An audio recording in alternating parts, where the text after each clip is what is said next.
The power of music.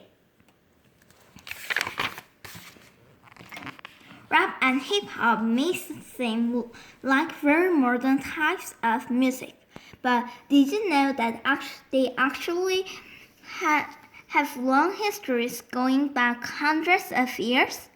The origins of rap and hip-hop go back more than 400 years. In West Africa, storytellers called Greats use spoken words and music to tell stories, usually over the beat of drums. In the 17th century, many African people were brought to America as slaves, people who are treated as property and made to work. They used these musical traditions to sing about their hardships. Even after the end of slavery, spoken word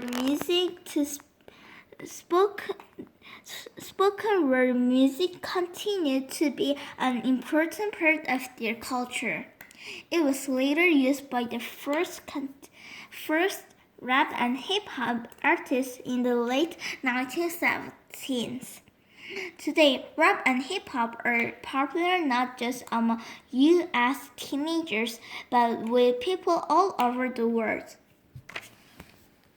Hip-hop started in New York City in the 1970s, but has become popular all over the world.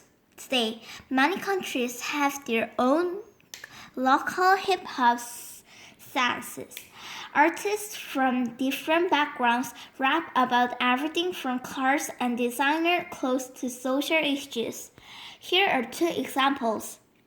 Europe is home to 20 million Roma, a group of people often called Gypsies. Many Roma are poor. In some places, they also face discrimination. Now, some Roma teenagers are using hip-hop to teach tolerance.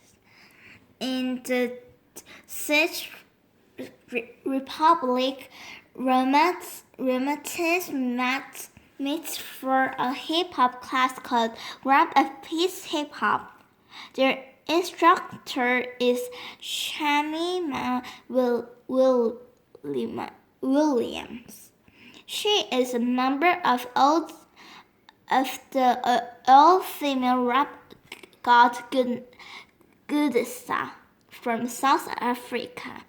In the lessons, the teens learn to write rap music and use it to teach others about Roma culture.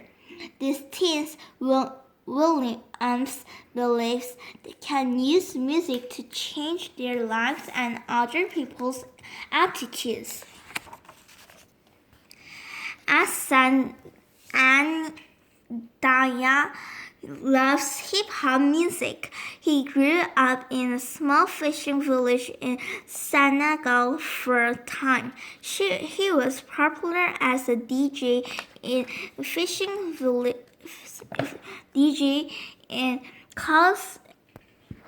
He grew up in a small fishing village in Senegal for a time. He was popular as a DJ in clubs in Dakar, the capital city of Senegal. Today, Ndeye lives in his village again. He formed a rap group with other family members. They rap about their lives as village fishermen and about working hard days and earning almost no money. Many people in their audience can understand these things. Rap, and they says, doesn't belong to American culture. It belongs here. It has always existed here. because of our pain and our hardships, and Dai dreams of having a better life. He wants to make a city and help his family despite his hardships, and music gives and Dai hope.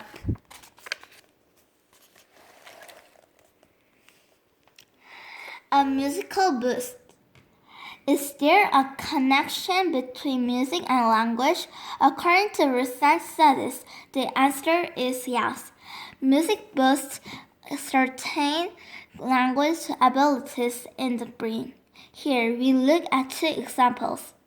A recent study by researcher Nina Cross shows that playing a musical instrument can improve a person's hearing ability. As a part of the study, two groups of people listened to a person talking in a noisy room. The people in the first group were musicians, while those in the second group had no musical training. The musicians were able to hear the talking person more clearly. Musicians hear better, says Cross, because they learn to pay attention to certain sounds. Think about violinists in an orchestra. When the violinists play with the group, they hear their own instrument and many others too.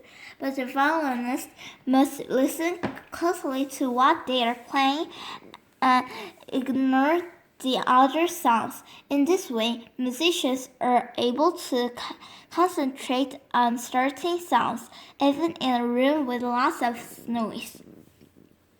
Gottfried Skollag, a doctor at Harvard Medical School, works with stroke patients. Because of their illness, these people cannot say their names, addresses, or other information normally. However, they can still sing. Mr. Skollag was surprised to find that singing words help his patients to eventually speak. Why does this work? Skollag isn't sure. Music seems to activate different parts of the brain, including the damaged parts. This somehow helps patients to use that part of the brain again. Music improves concentration, memory, listening skills, and our overall language abilities. It can even help sick people get better. Playing an instrument or singing, says Nina Cross, can help us do better in school and keep our brain sharp as we get older. Music, she adds, is not only enjoyable, it's also good for us in many other ways.